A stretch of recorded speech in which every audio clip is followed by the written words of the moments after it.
फुलावाना चौक पर जाके बेटे फुलावाना चौक पर जाके बेटे फुलावाना चौक पर नहीं हर के यारबा कलम बेटे नहीं हर के यारबा कलम बेटे ससुरा के संगतिया मलहम बेटे ससुरा के संगतिया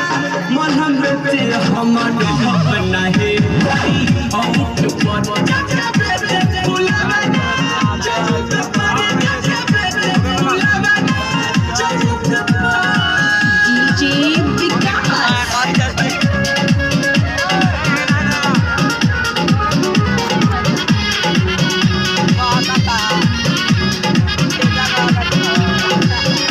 अमर पल जवानी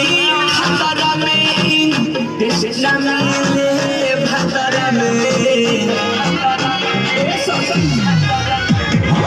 पल जवानी खतरा में देश न मिले भतरा में जिंदगी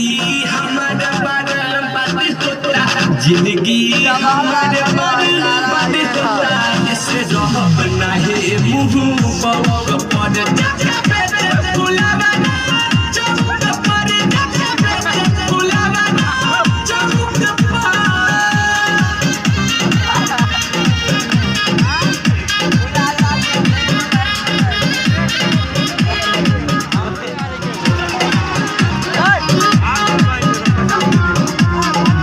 भूख मिटेला खाना से पियास मिटेला पानी से भूख मिटेला खाना से पियास मिटेला पानी से